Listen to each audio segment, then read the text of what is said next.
अस्सलाम वालेकुम and welcome to जोर का जोर। आई होप आप लोग खैरियत से होंगे और अच्छे से अपना ख्याल रख रहे होंगे। Another day another show and again Pakistan cricket would be in discussion. क्या होना है क्या नहीं होना है, माइक हेसन ने क्या क्या बात की, because there is this podcast जो कि पाकिस्तान क्रिकेट बोर्ड ने रिलीज़ किया है और उसमें माइक हेसन ने कितनी अंडरस्टैंडिंग पाकिस्तान क्रिकेट से बताई। साथ साथ उन्होंने ये भी कहा कि that he knows Pakistan cricket, but does he know it directly या फिर किसी के जरिए ही नोज इट, और अब कितना खुद जानने की कोशिश करनी है उन्होंने। सो यस, बात डिस्कशन इसी के इर्द गिर्द होगी। मैं हूं सवीरा पाशा और मेरे साथ मौजूद हैं हाफिज़ मोहम्मद इमरान। पाकिस्तान क्रिकेट की अगर हम बात करते हैं तो पाकिस्तान क्रिकेट बोर्ड के चेयरमैन मोहसिन नकवी साहब की वज़ीर आला सिंध सैयद मुराद अली शाह से मुलाकात भी हुई है, जहाँ पर हैदराबाद के अरबाब नाज स्टेडियम के हवाले से बातचीत हुई है। पाकिस्तान क्रिकेट बोर्ड ये कोशिश कर रहा है कि मुल्क के मुख्तलिफ स्टेडियम्स जहाँ जहाँ क्रिकेट हो सकती है बेहतर अंदाज में, उनकी अपग्रेडेशन की तरफ जाया जाए या उनकी सहूलियात को बेहतर बनाया जाए, उस पर भी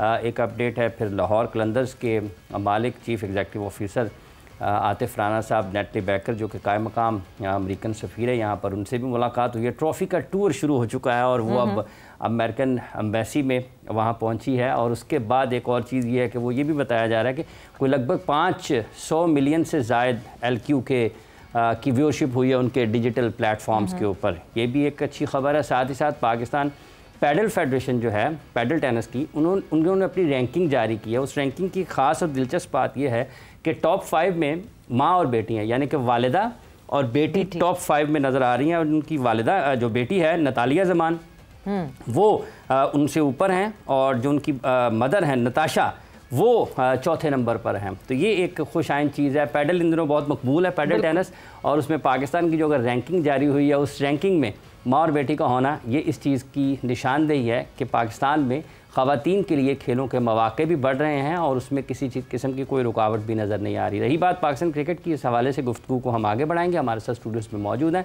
पाकिस्तान क्रिकेट बोर्ड के साबिक़ चीफ सेलेक्टर जनाब अज़हर खान साहब। अस्सलाम वालेकुम खान साहब। जी बहुत शुक्रिया जी। बहुत बहुत शुक्रिया आपका। सीनियर स्पोर्ट्स कॉरेस्पॉन्डेंट जनाब अब्दुल कादिर ख्वाजा साहब भी शरीक गुफ्तगू हैं, स्टूडियोज़ में मौजूद हैं। ख्वाजा साहब अस्सलाम वालेकुम। वालेकुम अस्सलाम। बहुत बहुत शुक्रिया। आप बड़े अमन पसंद रंग पहने हुए हैं आपने। ख्वाजा साहब फाख्ता खुद लगाए सीने पे। मैंने कहा अमन कायम करना चाहिए। अमन कायम करना, सीज़ फायर पैगाम दे, सीज़ फायर का पैगाम दे रहे हैं ख्वाजा साहब। ये क्या आप किस तरीके से देखते हैं खान साहब, ये जो 40-45 लड़कों के ग्रुप वाली एक बात है, फिर हैदराबाद के अरबाब नियाज़ स्टेडियम वाला जो मामला है, आपके ख्याल में आपका तो चूँकि वहाँ पर यादें भी होंगी अरबाब नियाज़ स्टेडियम से, फैसलाबाद को पाकिस्तान स्टेडियम को कुछ बेहतर करना चाहता है? वैसे लगता है आज मेरा ख्याल है लाड़काना की भी खबर आ जानी चाहिए थी, एक स्टेडियम वहाँ पर भी है। जी बिल्कुल, मगर जो अरबाब नियाज़ स्टेडियम की जो आपने बात की ना, आई थिंक के मुझे बड़ा एक अच्छा सा साइन मिला। वो ये था कि चलें अल्लाह करके किसी ने ये सोचा कि अरबाब नियाज़ स्टेडियम की जो अहमियत है वो हैदराबाद के नाते कितनी है। देखिए कराची में जितनी भी क्रिकेट होती है ना, अगर आप मेरा ख्याल है कि दिसंबर जनवरी में अगर आप आ जाएं तो तमाम क्रिकेट जो है शिफ्ट हो जाती है हमारी कराची साइड पर। तो बहुत शिद्दत के साथ इस चीज़ की ज़रूरत थी कि हमारे पास वहाँ पर स्टेडियम जो है ना वो होने चाहिए। और अरबाब नियाज़ स्टेडियम हैदराबाद की जो आपने बात की ना, वो इसलिए उसकी अहमियत थी कि पिचें जो थी ना कराची में वो इतनी स्लगिश हो जाती थी, इतनी थक जाती थी, वर्कलोड इतना ज़्यादा हो जाता था कि वहाँ पर क्रिकेटिंग जो अपना चीज़ें जो आपको नज़र आती थी ना, पेस बाउंस वो ख़त्म हो जाता था, और स्पिनर्स जो थे ना उनकी बड़ी मौज हो जाती थी वहाँ पर। तो आई थिंक ये बहुत अच्छा और खुशाइन कदम है, और इसको एक बहुत ही खूबसूरत तरीके से मोहसिन नकवी साहब ने, जिस तरह आपको याद है कि ये स्टेडियम जो बनाए हैं दोनों इन कराची का और लाहौर का, तो इस तरह की अगर हमें पैराफिनेलिया में एक स्ट्रक्चर मिल जाए, वहाँ पर हमें क्रिकेट मिल जाए। वैसे क्या सिंध गवर्नमेंट को ही नहीं चाहिए कि कराची के अंदर भी एक नए स्टेडियम की बात कर लें? कराची कोई छोटा शहर तो नहीं है अब। नहीं, कराची का देखें, कराची का स्टेडियम जो है ना उसको अगर आप ये देखें कि उसमें कोई इतना आउटस्टैंडिंग किस्म की उसमें स्ट्रक्चर नहीं हुई, वो तो उसको सरा पॉलिश करके ना तो हमारे सामने पेश किया गया है। मगर वहाँ पर हैदराबाद में अरबाब नियाज़ स्टेडियम की इसलिए ज़रूरत है कि वो बिल्कुल निगलेक्टेड था। हाफिज़ साहब किसी किस्म की क्रिकेट वहाँ पर नहीं होती थी। सबसे ज्यादा एक्टिव वो बकरा ईद पे होता था, बिकॉज वहाँ गाय मंडी लगती थी, बकरा मंडी लगती थी। आपने बिल्कुल सही कहा सवेरा। और ऐसी जगहों पर जो कि they are meant for cricket, मैं वहाँ पर क्रिकेट खेला हूँ और वहाँ पर मैंने फर्स्ट क्लास मैचेस भी बड़े खेले हैं, and that has been one of the test centre also. Test तारीख है एक बड़ी शानदार। जी जी बिल्कुल। और वहाँ पर आपको पता है मुदस्सर और जावेद मियांदाद की जो पार्टनरशिप थी अगेंस्ट न्यूजीलैंड, वो कितनी जबरदस्त थी। और वो दैट वाज बिकॉज के हैदराबाद की पिच जो थी वो बड़ी कंड्यूसिव थी बैटिंग के लिए। तो I think Pakistan cricket board ने अगर ये सोचा है तो ये बड़ी खुशाइन बात है। उसको एक बहुत खूबसूरत किस्म का स्टेडियम जो है वहाँ पर नर्चर करना चाहिए, डेवलप करना चाहिए और उस इंफ्रास्ट्रक्चर को बिल्ड करना चाहिए। बिल्कुल, एक मुल्क जिसमें जो है 7-8 आपके पास जो है वेन्यूज़ थे क्रिकेट खेलने के लिए, वो venues over the period of time कम हो गए। बट जहाँ ये बात हुई, और क्योंकि लाइमलाइट में रहते हैं चेयरमैन पीसीबी, और जहाँ उनकी ये बात हुई कि हाँ जी अरबाब नियाज स्टेडियम को सही करना है, ठीक करना है, तो लोग अभी ढूंढ रहे हैं कि वो 2 फ्रेंचाइज कौन सी हैं जो कि पीएसएल में आएंगी। इधर फैसलाबाद की भी बात हो रही है, तो इधर हैदराबाद, लोगों ने ये स्पेक्यूलेट करना शुरू कर दिया है कि क्या हैदराबाद से तो फ्रेंचाइज नहीं आ रही, क्या फैसलाबाद से फ्रेंचाइज। फैसलाबाद की तो खैर खबरें बहुत स्ट्रांग है, एंड हैदराबाद, बट हो सकता है सर? नहीं बिल्कुल, ये आपने बोला है, यही मेरे दिल में भी था और लोगों का भी यही है ख्याल कि हैदराबाद और फैसलाबाद का एडिशन हो सकता है PSL 11 में। 2 टीमें ऐड अप होनी हैं, बट जो स्ट्रॉन्ग कैंडिडेट हैं फ्रेंचाइज के लिए वो सियालकोट भी है, ठीक है। और वो फैसलाबाद तो है ही है, फैसलाबाद हो गया, सियालकोट हो गया, हैदराबाद का नाम भी फ्लोट हुआ था कुछ माह पहले। तो ये जो 2 नए स्टेडियम बन रहे हैं, इससे भी वैसे देखा तो यही जा सकता है कि अब अगर आपकी जो होम ग्राउंड जिनको कहा जाता है, क्वेटा का जो का होम ग्राउंड इस मरतबा लाहौर था, और वो अब उनकी परफॉर्मेंस देख लें, सारा कुछ उनको रास आ गया लाहौर। अब हैदराबाद और फैसलाबाद का मकसद ये है कि जो उनकी टीमें जो दोनों एडअप अगर हुई भी तो उनके लिए भी एडवांटेज होगा और वहाँ की लोकल क्रिकेट को भी प्रमोशन मिलेगी इस हवाले से। आप देखें गुजरांवाला में स्टेडियम है, उसके बाद सियालकोट में भी होना चाहिए। हमें ज़्यादा से ज़्यादा अपने स्टेडियम्स को बनाना चाहिए, वेन्यूज़ ज़्यादा करना चाहिए ताकि हमारे पास एग्जैक्टली शेखुपुरा भी है। और दूसरी चीज़ है कि अगर आपने गुजरांवाला खान साहब 96 का वर्ल्ड कप, अगर आपने वर्ल्ड कप यूएई का मैच हुआ था ना, जी जी, अगर देखें पूरी दुनिया में जिस तरह न्यूजीलैंड के सवेरा स्टेडियम्स हैं, बड़ी खूबसूरती है, एक सीनरी आती है। आपके पास एबटाबाद का स्टेडियम है, आप उसको भी बड़ा कर सकते हैं, बना सकते हैं। मुजफ्फराबाद वाला जो स्टेडियम है उसकी भी नो डाउट बहुत अच्छी सिनेरियो हुआ है। हैदराबाद की बात करते हैं क्योंकि obviously I have seen it very closely. Hyderabad की क्या फैसिलिटीज़ है, हैदराबाद में क्या अवेलेबिलिटी है। जब हम किसी फ्रेंचाइज की लेट्स जस्ट अज्यूम के हैदराबाद की फ्रेंचाइज आने वाली है, इसका मतलब ये कि होम गेम्स वहाँ पे होंगे। क्या वहाँ पे इस तरह की हॉस्पिटैलिटी की फैसिलिटीज़ हैं जहाँ पे जाके फॉरेन प्लेयर्स रुक सकते हैं, आपके अंपायर्स रुक सकते हैं, आपके ये फैसिलिटीज़ तो हैदराबाद में अवेलेबल नहीं है, तो पीसीबी वो फैसिलिटीज भी बनाएगा। देखिए बिल्कुल इस चीज़ को भी हम निगलेक्ट नहीं कर सकते, इसको इग्नोर नहीं कर सकते। ये जो चीज़ें हैं हॉस्पिटैलिटी के हवाले से, ब्रॉडकास्टर आने हैं, वहाँ पर इंटरनेशनल प्लेयर्स आने हैं, उसी के मेयार के मुताबिक आपको 5 स्टार अकोमोडेशन भी चाहिए, लॉजिंग है, वो सारी चीजें एग्जैक्टली। आप देखें मुल्तान में देखें, वो एक नया 5 स्टार उनको बनाया गया और वहाँ पर जो रिजॉर्ट बनाया गया उसमें वो प्लेयर बड़े खुश थे। एक और है सवेरा, जैसे भी आपने जिक्र किया हैदराबाद का, अगर ये मैचेस जाते हैं तो इसका मतलब ये है कि क्रिकेट के इर्द गिर्द आपकी एक और इंडस्ट्री भी फरोग पाएगी ना। आपकी होटल्स जो होटल्स के लोग हैं मुख्तलिफ, ये उसको भी फायदा बिल्कुल हाफिज़ साहब, और होना भी चाहिए। देखिए ये चीजें फिर आपके डेवलपमेंट आपके प्रोजेक्ट्स में आती हैं ना, आपकी गवर्नमेंट एग्जैक्टली। आप देखिए पूरी दुनिया में जब वर्ल्ड कप्स होते हैं, चैंपियंस ट्रॉफी होती है या एशिया कप होते हैं, तो आपके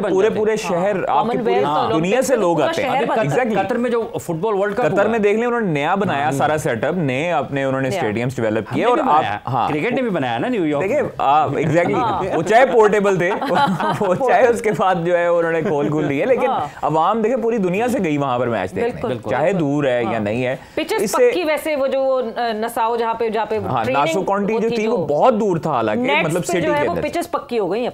बस वो आप देखें ना, क्रिकेट आपके साथ साथ पूरी दुनिया को भी यहाँ लेकर आती है। आपकी चैंपियंस ट्रॉफी में बांग्लादेश से लोग आए, मुख्तलिफ कंट्री से लोग आए। वैसे 2 टीमों की आपने बात की है कि 2 टीमें आ रही हैं, ये जो 6 हैं, ये 6 की 6 ये रह रही हैं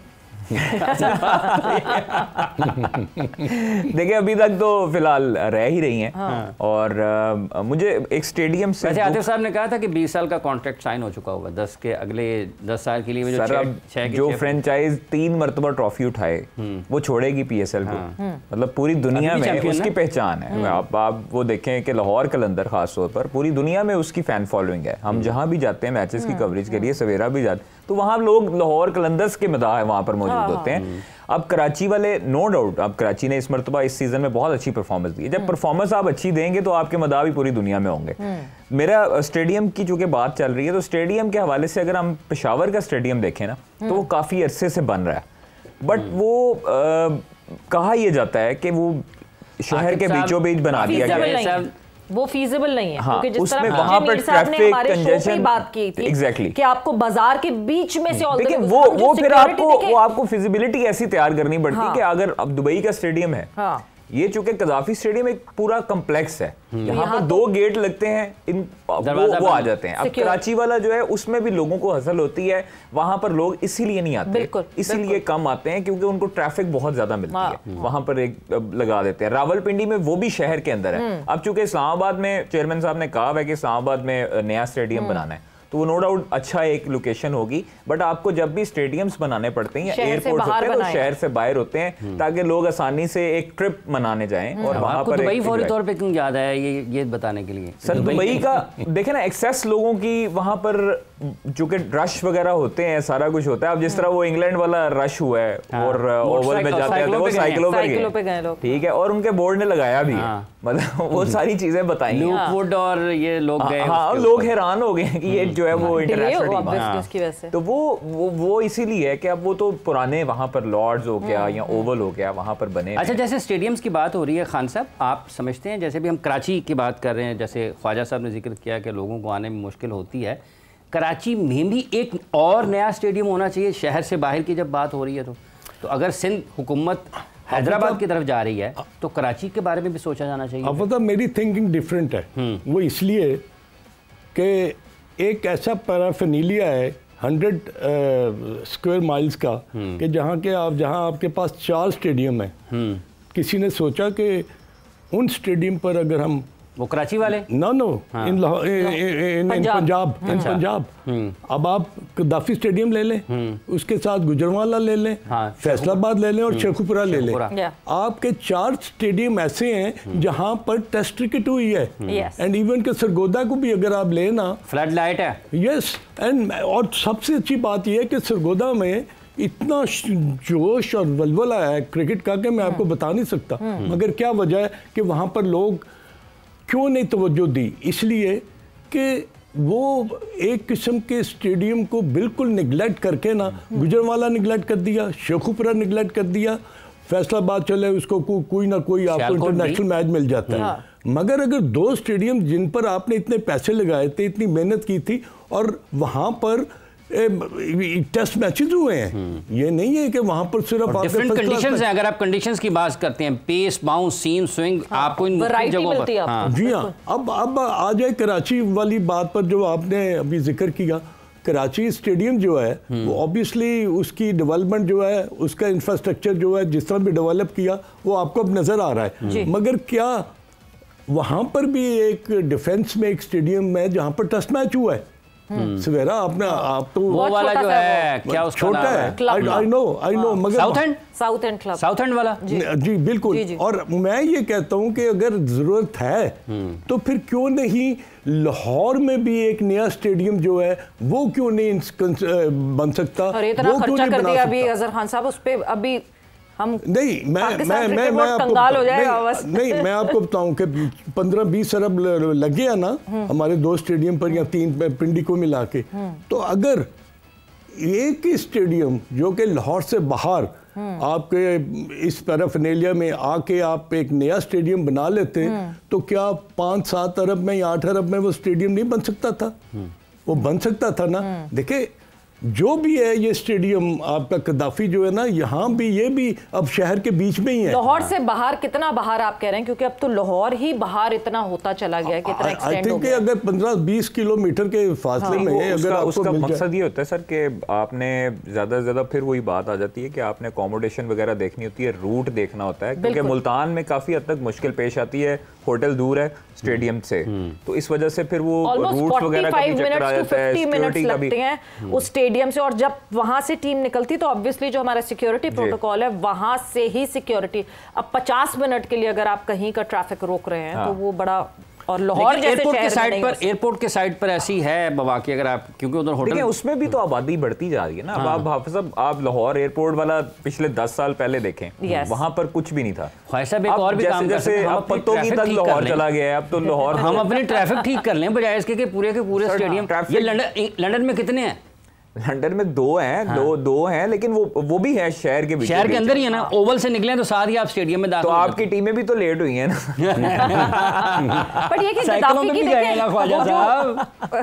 वो जो कादर ने बात की है, वो गद्दाफी के लिए तो एक बहुत आइडियल ये है कि this is a sports city kind of a place, जहाँ पे हॉकी भी आपको दिख रही है, जहाँ जिम्नेजियम भी आपको दिख रहा है, तो वहाँ पे क्रिकेटिंग फैसिलिटी भी है, तो वो एक स्पोर्ट्स सिटी टाइप की एक चीज़ हो गई।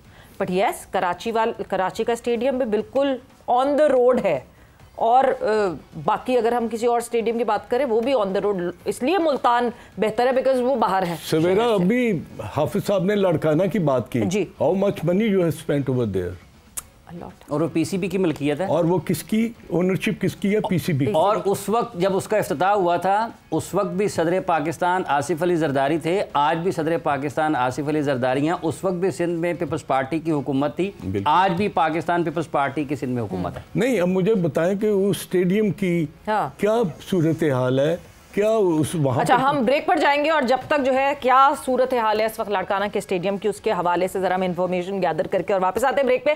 ब्रेक से वापस आते हैं और फिर कॉन्वर्सेशन को आगे बढ़ाते हैं।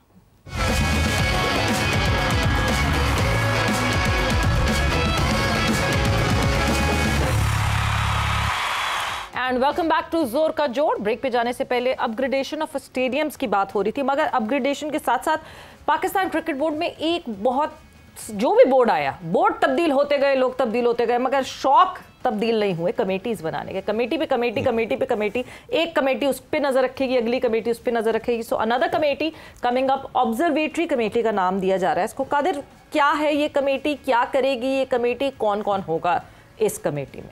देखिए, ये ऑब्जर्वेटरी कमेटी जो है वो नाम से ही पता लगे कि ऑब्जर्व करेगी सारे मामलात को, और डोमेस्टिक रिफॉर्म्स जो होने जा रही है उस पर नज़र रखेगी, क्रिकेट के मामलात, सिलेक्शन कमेटी, हेड कोच, तमाम चीज़ों पर निगरानी करेगी। और 2 इसमें हैं मेंबर्स कमेटी के, उसमें साबिक कप्तान सरफराज अहमद है जो हमें सोर्सेज बता रहे हैं, ठीक है, और सिकंदर बख्त साहब हैं साबिक क्रिकेटर। मतलब अब मेंटोर की कैप हट जाएगी सरफराज के सर से, और ऑब्जर्वेटरी अभी देखें, अभी कोई क्लैरिटी नहीं है, अभी बिल्कुल कोई किसी किस्म की, जो हमें ज़राए बता रहे हैं वो ये बता रहे हैं कि सिलेक्शन कमेटी और मेंटोर्स ये पूछ रहे हैं कि हमें क्लियर करें कि क्या रोल है। कोई भी अभी बता नहीं रहा सही तरीके से, कमेटी को अभी तक नहीं, और वो कह रहे हैं कि अभी जब तक आपको कुछ होता नहीं है, कुछ कहते नहीं है, जब तक कोई ऐलान नहीं होता तब तक आप अपना काम जारी रखें। और ये जो ऑब्जर्वेटरी कमेटी हो, काम है क्या?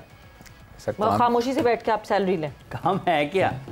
क्योंकि वो जो डायरेक्टर हैं नेशनल क्रिकेट एकेडमी के, वो जा रहे हैं मुख्तलिफ हाई परफॉर्मेंस सेंटर्स में, वो फैसलाबाद विज़िट किए, सियालकोट कर रहे हैं, फिर मेरा ख्याल है जो हमें पेशावर की बात कर रहे थे वो बाद अजीद सुनने में आया कि वो वहाँ भी जा रहे हैं देखने के लिए। तो काम है क्या मेंटोर्स के पास जो उन्होंने करना है? बस देखें, हमें तो ये पता लगा था कि मेंटोर्स को जो है वो अब फ़ारग किया जा रहा है। जो हमने पहले खबर दी थी, जो 5 मेंटोर्स थे उनमें उनको कहा जा रहा था गुड बाय, और इसलिए अब जो है वो हर मेंटोर के पास ऑलरेडी एक दूसरा रोल भी मौजूद है जी। असद शफीक के पास भी है, अजहर अली के पास भी है, उसके साथ साथ अब आप देखें सरफराज साहब जो आए हैं उनको ऑब्जर्वेटरी कमेटी में डाला गया, उसके साथ अब आकिब भाई हैं, आकिब भाई जो हैं वो डायरेक्टर हैं हाई परफॉर्मेंस सेंटर के और अकेडमीज़ के।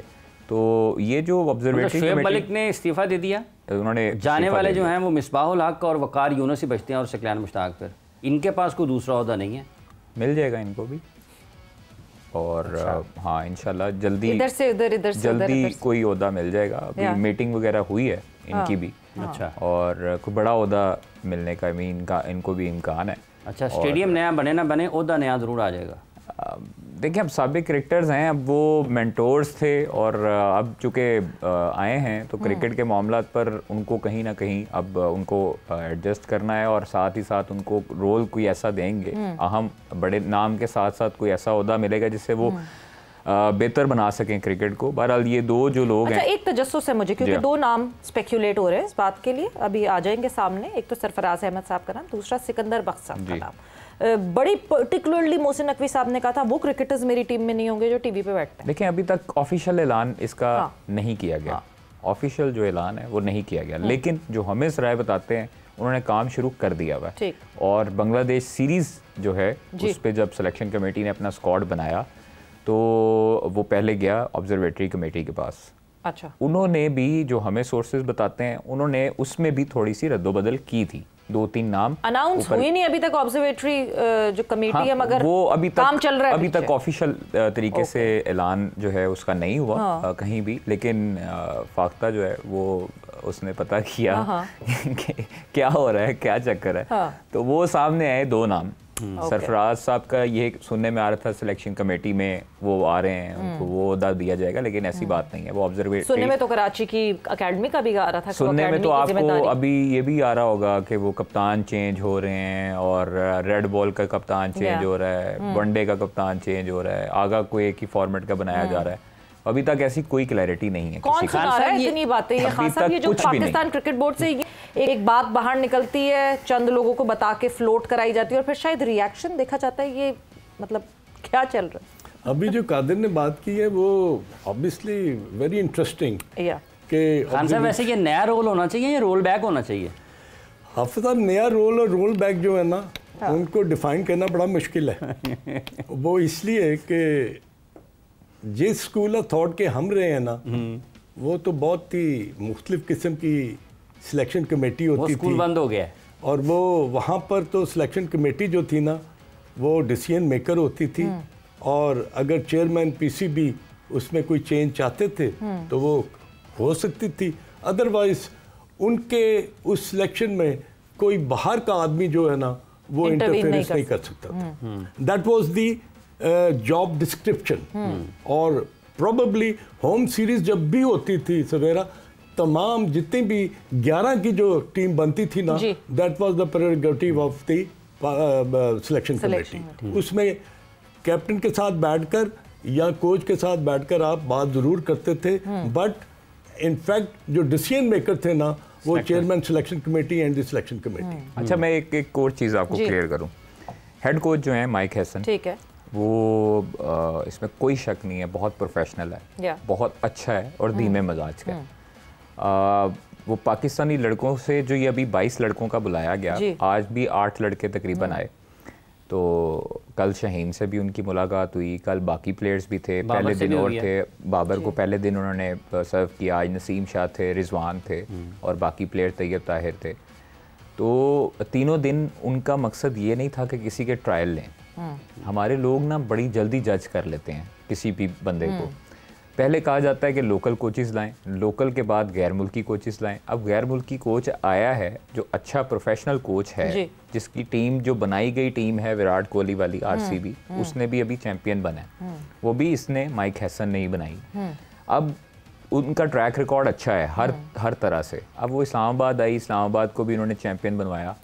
पाकिस्तान टीम के साथ जो लड़कों का मकसद है उनका मिलने का, बैठ के गुफ्तगू करने का, वो इस तरह का इंसान है कि वो पहले 6 महीने देखिए 3 दिन जो है वो उन्होंने जो मीटिंग एनसीए में जिन्होंने प्लेयर ने पहले 2 दिन जो है वो 7 खिलाड़ियों ने रिपोर्ट किया, फिर 8 खिलाड़ी आ जाए, उन सारों से मिले वक्तन फवक्तन, उनसे 1-on-1 मीटिंग की और उनको समझने की कोशिश की। पहले 6 महीने माइक हैसन ये कैटेगोरिकली कह चुके हैं कि वो खिलाड़ियों के साथ अच्छी बॉन्डिंग बनाएंगे, उनको समझेंगे, देखेंगे और फिर कुछ डिसीजन लेंगे। मतलब उन्होंने जो पाकिस्तान क्रिकेट बोर्ड के साथ जो पहला उनका कॉन्ट्रैक्ट है, जो हमें ज़राए बताते हैं, वो ये है कि माइक हैसन ने कॉन्ट्रैक्ट में लिखा हुआ है कि सिलेक्शन कमेटी में जब तक उनको इख्तियार नहीं मिलेगा वो नहीं एक्सेप्ट करेंगे। उनको इख्तियार दिया गया और उन्होंने कुछ चेंजेस भी की। जो अच्छी चीज़ है। सिलेक्शन कमेटी में अगर उनको इख्तियार है तो फिर ये बात दुरुस्त है कि उन्होंने कहा है शाहीन और बाबर से कि दरवाजे बंद नहीं हैं? नहीं, बिल्कुल ऐसे, हाँ बिल्कुल ये सही बात है। और शाहीन गुज़श्ता रोज़ उनसे मिले, वो भी मैंने खबर दी थी कि बड़ी अच्छे मूड में उनसे गुफ्तगू हुई। शाहीन को उन्होंने कहा है कि आप हमारे, ऑब्वियसली हमारा प्राइड हैं, आप अच्छी परफॉर्मेंस आपने दी है, PSL में भी आपने अच्छी बॉलिंग की है, तो आपके लिए किस दरवाजे नहीं बंद हो सकते, क्योंकि आप प्राइम बॉलर हैं पाकिस्तान के। आप न्यू बॉल से पाकिस्तान के लिए बड़ा अच्छा आगाज़ करते हैं। तो शाहीन की उनके साथ कल मीटिंग बहुत अच्छी रही है। और वो फिर चूँकि वो आए नहीं है असेसमेंट वाले। खान साहब आप ज़रा बताइएगा, ये कोच का किरदार, जैसे भी आज चूँकि आप सिलेक्शन कमेटी की बात कर रहे थे, कोच का कितना किरदार होना चाहिए? जिस तरह से माइक हैसन के बारे में ये बता रहे हैं ख्वाजा साहब कि अगर इसका मतलब ये कि अगर उनकी बात नहीं मानी जाएगी वो कहेगा जी फिर मैं इसकी कोचिंग नहीं करता, मैं जा रहा हूँ। कितना किरदार कोच का होना चाहिए? नहीं हाफिज साहब, ये चीज़ें जो है ना ये पहले डिसाइड होनी चाहिए। ये अगर आप एट दी 11th आवर ये बात करें कि अगर सुबह मैच है और शाम को जो मीटिंग हो रही है और आप ये सारी चीज़ें वहाँ पर डिस्कस करेंगे, कैप्टन का माइंडसेट कुछ और है, कोच का कुछ और है, सिलेक्शन कमेटी का कुछ और है, इनको एक जगह इकट्ठे करके फिर काम नहीं किया जा सकता। ये जॉब जो है ना ये प्योरली सिलेक्शन कमेटी का है और वो सबसे पहले अपने कोच से और कैप्टन से डिस्कस करके उनकी राय लेके और फिर खुद बैठकर वो ये डिसाइड करें कि कोच का रोल कितना इम्पोर्टेंट है और इसको जॉब डिस्क्रिप्शन में कितनी पावर दी गई है। अगर ये माइक हैसन की जैसे बात कर रहे हैं ख्वाजा, तो ये मेरा अपना ख्याल है सवेरा कि अगर वो अपनी टर्म्स एंड कंडीशंस पर नहीं आएंगे तो then again you could feel कि एक नया जो है ना वो पंडोरा बॉक्स ना खुल जाए। मतलब अगर उसको वीटो का इख्तियार है तो सिलेक्शन कमेटी अगर आप नहीं बनाए, वो सिलेक्टर्स कहेंगे फिर हम क्यों हैं, फिर हमें भी इख्तियार होना चाहिए। नहीं तो ये देखें ना, इन्हीं चीज़ों को तो आपने ठीक करना है। ये क्यों हुआ गैरी कर्स्टन का और जैसन गिलेस्पी का मामला क्यों हुआ? शुरू कहाँ से हुआ? यहीं से हुआ ना कि जब दोनों साइड पर जो लोग थे, अब दो कोचेस जो थे, उन्होंने कहा कि अगर हमारी सिलेक्शन में हमारी से ही नहीं है तो टीम तो हमने लड़ानी है, टीम तो हमने खिलानी है। अगर हमारी बात ही नहीं मानी जाएगी, हमारे वो रिसोर्सेज नहीं दिए जाएंगे जिससे हम अपनी टीम को लड़ा सकें, तो फिर हमारा यहाँ पर रहने का क्या फायदा? तो I think Mike Hesson, clarity of role बहुत जरूरी है, जिसको हम ऑर्गेनाइजेशनल लैंग्वेज में कहते हैं जेडी, आपकी जॉब डिस्क्रिप्शन किया और किसने क्या करना और क्या नहीं करना। मगर एक चीज और, ये बेसिकली फिर मतलब ये this was not a training camp, was this a feedback camp?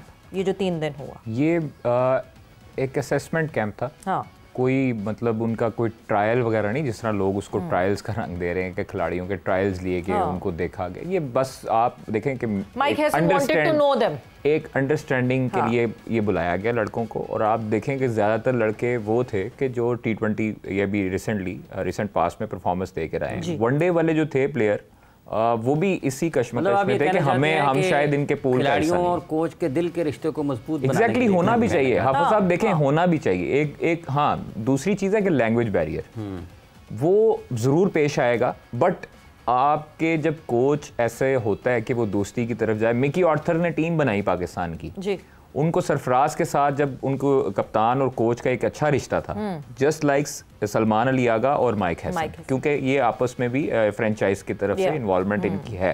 तो आप देखेंगे कि इंशाल्लाह पाकिस्तान के अच्छे रिजल्ट्स आएंगे। दूसरी चीज़ ये है कि माइक हैसन को पाकिस्तान क्रिकेट बोर्ड ने ये कहा है कैटेगोरिकली कि आप जूम के हेड कोच नहीं होंगे और आप जो है वो हमारे लिए यहाँ पर दस्तयाब होंगे मैक्सिमम डेज के लिए। तो उन्होंने उस पर एग्री किया, ठीक है, वो इसीलिए यहाँ पर है। पिछले कोचेस जो थे वो ये थे कि यहाँ पर वो सीरीज होती थी, स्टेटेड है नंबर ऑफ डेज या मैक्सिमम डेज करके नहीं। अब मुझे मैक्सिमम डेज का आइडिया इसलिए है क्योंकि वो प्रॉपर एक दिनों का जो हिसाब किताब होता है कि वो 365 दिन रहेंगे या ये होगा। अब वो ईद के बाद फिर वापस आएंगे, ठीक है। ईद चूँकि वहाँ पर वो जा रहे हैं वापस, अभी चूँकि कुछ भी नहीं है, तो इन्होंने जो 3 दिन का असेसमेंट जो निकाला था काम, वो करके अब वो रवाना हो चुके हैं और फिर उसके बाद वो ईद के बाद वापस आएंगे। तो अच्छी चीज़ है कि उनको वापस आना चाहिए। आप देखें वो पुराने जो थे बॉब वुलमर जो थे वो यहाँ पर ही पाए जाते थे, एनसीए में ही उनको ज्यादातर देखा जाता था। तो ऐसा ही कोच होना चाहिए जो लड़कों के साथ मैचेस देखने चले जाते थे। एग्जैक्टली, हाफिज साहब देखें, जब तक आपका हेड कोच, वो दो जो कोचेस थे वो पूरी दुनिया उनको जानती है, अच्छे कोच थे। वो चलते चलते इवन माजिद खान साहब भी अपने दौर में, ये जब जा रहे हैं मैच होता था, हाफिज साहब जैसन और गैरी बहुत अच्छे कोचेस थे, बट उनका एक जो थोड़ा सा एटीट्यूड प्रॉब्लम ये था कि उनको पाकिस्तान क्रिकेट बोर्ड कहता था कि हम आपको पे करते हैं आपके मुताबिक, हम आपको कहते हैं कि ये हमारी टर्म्स एंड कंडीशंस हैं, आप उसको माने, क्योंकि आपने उस पर साइन किया हुआ है कि आप मैक्सिमम डेज पाकिस्तान में रहेंगे। वो ये करते थे जिससे अनॉय हुए पाकिस्तान क्रिकेट बोर्ड वाले कि आप आते हैं सीरीज़ के लिए और सीरीज़ के लिए आप डायरेक्ट टूर करते हैं, ऑस्ट्रेलिया कभी चले जाते हैं, कभी साउथ अफ्रीका चले जाते हैं, वहाँ से ही आप अपने घरों को चले जाते हैं, पाकिस्तान आते नहीं हैं। यहाँ पर डोमेस्टिक होती थी, डोमेस्टिक में लड़कों को हेड कोच नहीं देखना है, उसने फिर आगे सजेस्ट करना है। मगर कादिर देखें एक गलत चीज़ तो ये हुई कि अचानक हुई सारी चीज़ें, जिस तरह गैरी कर्स्टन और गिलेस्पी के मामले को सेटल किया गया इंटरनेशनल वर्ल्ड में, it was not a good news and not a good headline for Pakistan cricket board. हम एक ऑर्गेनाइजेशन में काम करते हैं ना, अगर हम उनका क्लॉज नहीं फॉलो कर रहे होते जिस पे हमने साइन किया, सबसे पहले हमें शो कॉज मिलता है। मिला कभी गैरी कर्स्टन को और जेसन गिलेस्पी को शो कॉज? देखिए नहीं, एकदम से दिल उतर गया पाकिस्तान क्रिकेट बोर्ड का, और दिल उतरने के बाद उन्होंने कहा ये भी गलत कर रहे हैं, ये भी गलत कर रहे हैं। तो इससे पहले कहीं किसी ने अकाउंटेबिलिटी की थी? किसी ने अकाउंटेबिलिटी नहीं की थी। आप अगर खान साहब इस पे कुछ एडअप करें। अच्छा, आप उस तस्वीर का दूसरा रुख है, अब सब कुछ ठीक कर रहे हैं तो माइक हैसन कर रहे हैं, ये भी माइक ठीक कर रहा है, वो भी माइक ठीक कर रहा है, पता नहीं वो माइक, क्योंकि इससे पहले तक सब कुछ आकिब जावेद ठीक कर रहे थे, एवरीथिंग वाज हिज से, वो ये कहेंगे, वो दिन कहेंगे तो दिन होगा, वो रात कहेंगे। इस वक्त माइक हैसन उस जगह पे आके खड़े हो गए। तो खान साहब आई होप कि माइक हैसन काफी अरसे तक अब इस जगह पे खड़े रहे। नहीं सवेरा, इसमें ना देखें, पाकिस्तान क्रिकेट बोर्ड को जी ये चीज़ सोचनी चाहिए कि अगर माइक हैसन जो है वो उनके coach for a certain period of time, जो कि अभी कादिर ख्वाजा ने बात की है कि ये जो लोग, ये कोई सेट टाइम नहीं है इनके लिए, maximum days, what is the meaning of maximum days? Maximum for you would be different, maximum for me would be different. Yes, अब अगर आप कहें कि 12 मंथ्स या 2 साल या 1.5 साल, you know there must be a time limit. तो उसमें उनकी जो काम करने का तरीका है ना, वो डिफरेंट होगा। उनको पता होगा कि मेरी जॉब डिस्क्रिप्शन में फर्स्ट क्लास क्रिकेट को भी मैंने भाई साल में आपको 2 महीने ऑफ मिलेंगे, उसके अलावा क्रिकेट हो रही हो नहीं हो रही हो, आपने यहाँ कैंप लगाना है, यूनिट मैंने हमारी फर्स्ट क्लास हो या इंटरनेशनल हो, जो मेरी इंटरनेशनल है उसमें मैंने वहां पर चल जाना, अदरवाइज मैंने डोमेस्टिक क्रिकेट को आके देखना है, और वहां पर जो हमारे नए लड़के हैं उनको मैंने चूज करना है। अब अगर ऐसी जॉब डिस्क्रिप्शन में जिसमें इन राइटिंग लिखा हो, और अगर आप वो नहीं करते, तो फिर तो पाकिस्तान क्रिकेट बोर्ड जायजली वो कहेगा कि नहीं भाई, आपने ये लिखा हुआ और आपने एक्सेप्ट किया हुआ है, तो you have to abide by the principles. So clarity on the contract बहुत जरूरी है। अगर कॉन्ट्रैक्ट में क्लैरिटी होगी तो दोनों पार्टीज उससे बेनिफिट कर सकती हैं। But thanks a lot for being here. वक्त यहाँ पे जोर का जोड़ का खत्म हो गया है, और इंशाल्लाह अब आपसे मिलेंगे हम ईद कि ऑब्वियसली ईद के शोज पर, एंड देन ईद के बाद आपसे होगी मुलाकात। आप लोग सबको जोर का जोड़ की टीम की तरफ से बहुत बहुत ईद मुबारक इन एडवांस, एंड अपना बहुत ख्याल रखिएगा। बट यस, ईद के दिन ना भूलिएगा, जोर का जोड़ आपके लिए स्पेशल ईद प्रोग्राम्स लेकर आ रहा है। बट विद दैट आप लोगों का बहुत बहुत शुक्रिया। 5 बजे ईद के पहले दिन, 5:05 पे ईद के पहले दिन आप देख सकेंगे जोर का जोड़ Eid special transmission. So don't miss that. With that Sawera Pasha को और हाफिज इमरान को इजाजत दीजिए। अपना बहुत ख्याल रखिएगा। टेक केयर, बाय बाय, अल्लाह हाफिज।